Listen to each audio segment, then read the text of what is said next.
모든 또는 어떤에 대한 조건은 명제입니다.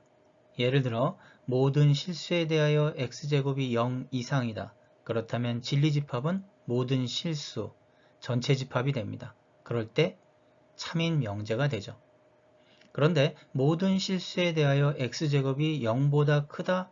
그러면 부등호를 만족하지 못하는 해가 다음과 같이 존재하기 때문에 단 하나라도 존재하게 된다면 거짓 명제가 됩니다. 그래서 모든은 모든 대상에 대하여 성립할 때 진리집합이 전체 집합일 때만 참입니다. 이번엔 어떤 실수에 대하여 x제곱이 0 이하이다. 그러면 부등식을 만족하는 해가 다음과 같이 단 하나가 존재해도 이때는 참인 명제가 됩니다. 그런데 어떤 실수에 대해서 x제곱이 0 미만이다.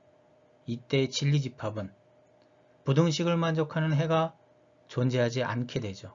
즉 공집합일 때는 거짓 명제가 됩니다. 그렇다면 어떤 실수에 대하여 x제곱이 0 이상이다. 그러면 진리집합은 실수 전체 집합이 되죠. 이때도 참인 명제가 됩니다. 그래서 어떤은 만족하는 대상이 없을 때만 거짓 명제가 되고 그렇지 않을 때, 즉 해가 하나가 있던지 아니면 전체 집합이 될 때도 참인 명제가 된다는 뜻이 됩니다. 전체 집합에 대하여 다음 명제의 참과 거짓을 판별하시오. 1번 모든 x에 대해서 마이너스 x가 전체 집합의 원소이다. 다음과 같이 반예 x가 마이너스 2일 때 마이너스 x는 2가 되고 2는 전체 집합의 원소가 아닙니다. 그래서 모든 x에 대해서 성립하지 않으므로 거짓 명제가 되죠. 2번 어떤 x에 대해서 x제곱 마이너스 2가 0이다. 그러면 이 조건의 진리집합은 플러스 마이너스 루트 2가 되고 플러스 마이너스 루트 2는 전체 집합의 원소가 아니므로 어떤 x는 존재하지 않습니다. 그래서 거짓 명제가 되죠. 3번 모든 xy에 대해서 xy의 곱은 마이너스 2 이상 4 이하. 그러면 xy의 순서쌍은 전체 집합의 원소가 4개가 되므로 총 16개의 순서쌍이 나타나고요. 거기서 x와 y를 곱했을 때 최소값은 마이너스 2 곱하기 1일 때고 최대값은 마이너스 2 곱하기 마이너스 2가 되므로 모든 xy에 대해서 성립하므로 참인 명제가 됩니다. 4번 어떤 x에 대해서 다음 2차 부등식의 진리집합은 마이너스 5 이하 마이너스 2 이상인데 이때 마이너스 2 이상에 해당되는 전체 집합의 원소가 모두 포함이 되겠죠. 그래서 어떤 x는 결국 전체 집합이 되고 전체 집합이 된다는 얘기는 어떤 x가 있다는 뜻이 되므로 참인 명제가 됩니다. 5번 어떤 xy에 대해서 조건은 원의 방정식이고 중심의 좌표는 1,1 반지름은 루트 10인 원이 될 테고 그 원 위에 어떤 xy 자, 이 어떤 xy는 앞에서도 말한 대로 총 16개의 순서쌍이 나타나게 됩니다. 그럼 먼저 좌표 평면에 원을 나타내고요. 그리고 xy 순서쌍을 일단 한번 다음과 같이 마이너스 2, 마이너스 2, 마이너스 2, 마이너스 1, 마이너스 2, 0, 마이너스 2, 1 이렇게 해서 좌표 평면에 다음과 같이 나타낼 수가 있겠죠. 통일한 방법으로 16개의 순서쌍을 좌표 평면 위에 나타내 보면 원 위에 있는 점이 2개가 나타나게 됩니다. 바로 이 두 점이 바로 어떤 xy가 되고요. 그 어떤 xy가 존재하기 때문에 다음 명제는 참인 명제가 됩니다. 여기서 우리가 하나 더 참고로 알아봐야 할 것은 원의 중심에서부터 한 칸 한 칸 거리에 있는 거리는 루트 2가 되고요. 한 칸에 대해서 두 칸에 대해서 한 칸에 대한 직사각형의 대각선의 길이는 루트 5가 되고 지금 문제처럼 루트 10이라고 하는 것은 한 칸과 세 칸에 대한 직사각형의 대각선의 길이 이것이 바로 루트 10이 됩니다. 전체 집합에 대하여 1번 어떤 애는 소수이다. 어떤 애는 공집합만 아니면 참인 명제가 됩니다.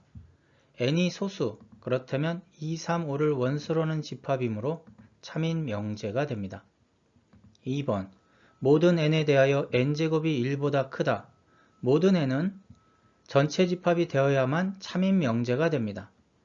그런데 n제곱이 1보다 큰 n은 2를 제외한 나머지 원소가 되므로 거짓 명제가 됩니다. 3번, 어떤 n에 대하여 n제곱이 25 이하이다. 이 조건을 만족하는 n은 전제집합이 되고 공집합이 아니므로 참인 명제가 됩니다. 4번, 모든 n에 대하여 7-a이 0보다 크다. 이 조건을 만족하는 n은 전체 집합이 되므로 참인 명제가 됩니다. 5번, 어떤 n에 대하여 n제곱 플러스 n세제곱 플러스 1이 0이다. 그렇다면 이 조건을 만족하는 n은 전체 집합에 대하여 공집합이므로 거짓 명제가 됩니다. 6번, 모든 n은 짝수이거나 홀수이다. 그렇다면 n은 짝수 2와 4를 원소라는 집합과 홀수 1, 3, 5를 원소라는 집합을 이거나 또는으로 표현된다면 합집합으로 우리가 해석을 해야 되고 이는 전체 집합이 되므로 참인 명제가 됩니다. 모든과 어떤은 서로 부정의 관계입니다. 그래서 모든을 부정하면 어떤이 되고 어떤을 부정하면 모든이 됩니다. 예를 들어 모든 실수에 대해서 x의 절대값이 0 이상이다. 즉 진리집합이 모든 실수, 전체 집합이 되므로 모든에서는 참인 명제가 됩니다. 이를 부정하게 되면 모든은 어떤으로 그리고 조건은 절대값 x가 0 미만으로 바뀌게 되죠. 그런데 이 진리집합은 절대값 x가 0 미만인 실수는 존재하지 않죠. 즉 공집합이 됩니다. 그래서 어떤에서는 공집합이 될 때 거짓 명제가 됩니다. 이번엔 어떤 자연수 x에 대해서 3x-6은 0. 그러면 이 등호를 만족하는 x는 2가 되죠. 그래서 어떤 자연수 x가 존재하기 때문에 참인 명제가 됩니다.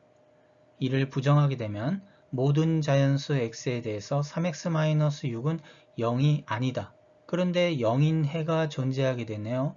그러면 모든 자연수에 대해서 성립하는 것이 아니다. 즉 진리집합이 전체 집합이 아니므로 거짓 명제가 됩니다. 다음 명제의 부정을 말하고 참과 거짓을 판별하면 1번 모든 정수 x에 대하여 x제곱이 x보다 크다. 부정을 하면 어떤 정수 x에 대하여 x제곱이 x 이하이다가 되죠. 이때 x가 0일 때 등호가 성립하기 때문에 어떤 정수 x가 존재하죠. 그래서 이는 참인 명제가 됩니다. 2번 어떤 자연수 x에 대하여 2x-4가 0이다. 부정을 하면 모든 자연수 x에 대하여 2x-4가 0이 아니다. 모든 자연수 x에 대하여 성립해야 되는데요. x가 2일 때 거짓이므로 거짓 명제가 됩니다. 3번 어떤 실수 x에 대하여 x제곱 플러스 6x 플러스 9가 0 이하이다. 부정을 하면 모든 실수 x에 대하여 x제곱 플러스 6x 플러스 9가 0보다 크다가 되겠죠. 모든 실수에 대해서 성립해야 되는데 x가 마이너스 3일 때 거짓이므로 거짓 명제가 됩니다. 4번 모든 실수 x에 대하여 x제곱 마이너스 x 플러스 1이 0보다 크다. 그러면 부정을 하게 되면 어떤 실수 x에 대하여 x제곱 마이너스 x 플러스 1이 0 이하이다가 되죠. 이때 판별식 d가 0 미만이므로 이는 진리집합이 공집합이 된다는 뜻이 되죠. 그러므로 거짓 명제가 됩니다. 5번 어떤 정수 x에 대하여 x가 절대값 x보다 크다. 부정을 하면 모든 정수 x에 대하여 x는 절대값 x 이하이다가 성립하므로 참인 명제가 됩니다. 6번 모든 정삼각형은 이등변 삼각형이다. 부정을 하면 어떤 정삼각형은 이등변 삼각형이 아닌 경우가 없죠. 즉 공집합이 되므로 거짓 명제가 됩니다. 7번 모든 자연수 x에 대하여 3x-2가 0 이상이다. 부정을 하면 어떤 자연수 x에 대해서 3x-2가 0 미만 공집합이므로 거짓 명제가 됩니다. 8번 어떤 실수 x에 대하여 x가 -1보다 크고 3 이하이다. 부정을 하면 모든 실수 x에 대하여 x는 -1 이하 또는 x는 3보다 크다. 그런데 모든 실수 중에 -1과 3 사이에 있는 수는 포함되지 않았으므로 전체 집합이 되지 못하게 되죠. 그러므로 거짓 명제가 됩니다.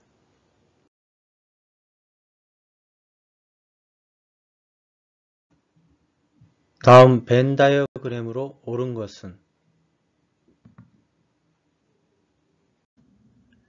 다음 명제가 모두 참일 때 첫 번째, 모든 x가 p집합의 원소에 대하여 x는 q집합의 원소가 아니다.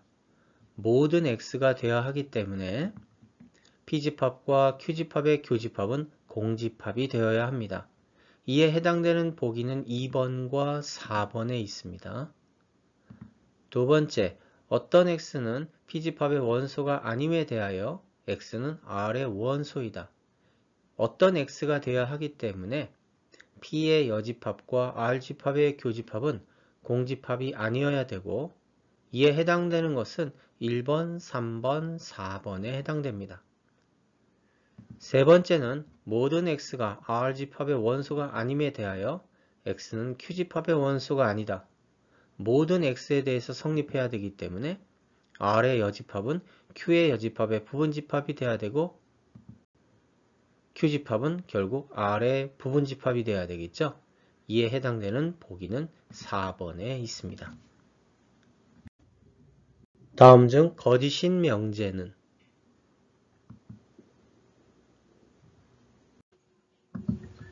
1번 모든 x에 대해서 -x가 전체 집합의 원소이다.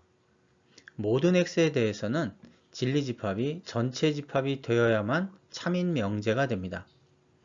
이때 진리집합은 다음과 같이 전체 집합이 되기 때문에 참인 명제가 됩니다.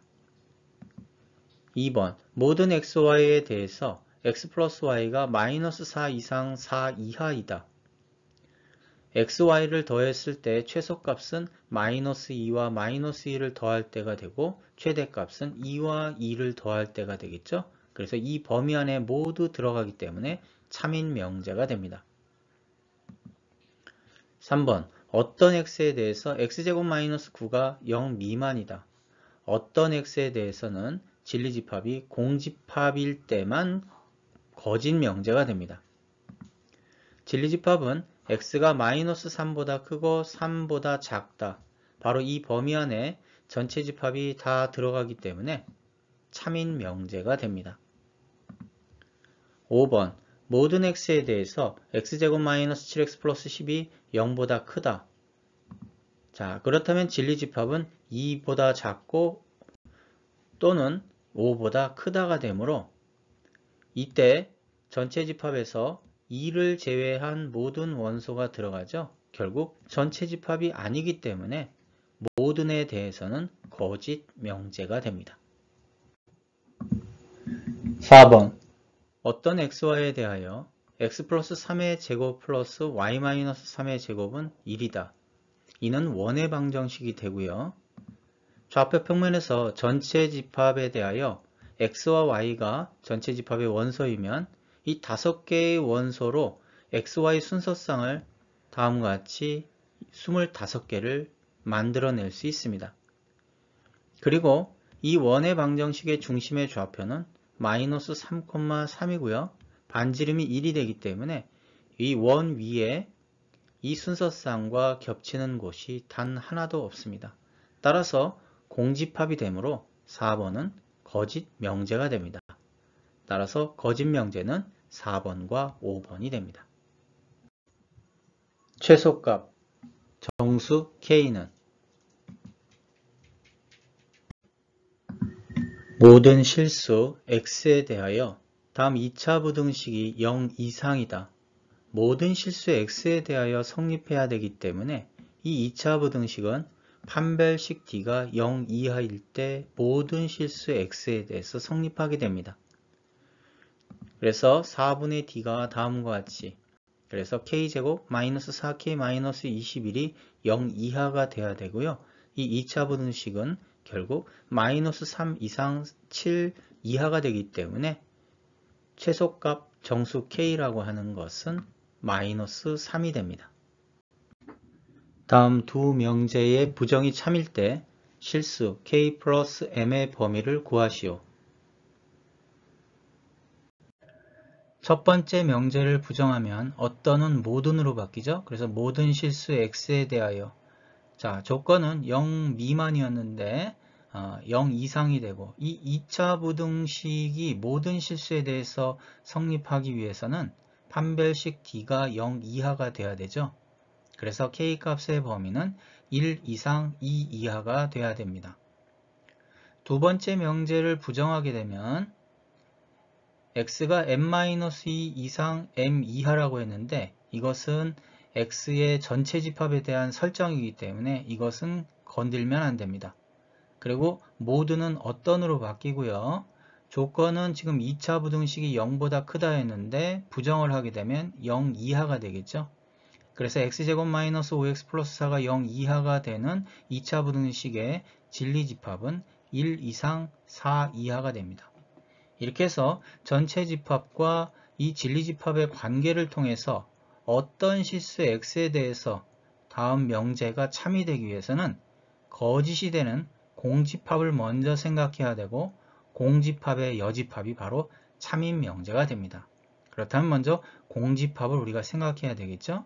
여기서 1 이상 4 이하가 있으니까 이거에 대해서 m-2에서부터 m까지의 범위가 1보다 작을 때, 그 다음에 4보다 클 때 이렇게 나타내야 되기 때문에 m의 범위라고 하는 것은 공집합이 되기 위해서는 m이 1보다 작을 때, 그리고 m-2가 4보다 클 때, 그리고 이 둘을 합쳐야 되니까 또는으로 표시해야 되겠죠. 그러면 공집합이 되는 m의 범위는 1 미만 6 초과가 됩니다. 그것에 대한 여집합은 1 이상 6 이하가 돼야 되겠죠. 이렇게 해서 k값의 범위와 m의 값의 범위를 구했기 때문에 k 플러스 m의 값의 범위라고 하는 것은 2 이상 8 이하가 됩니다.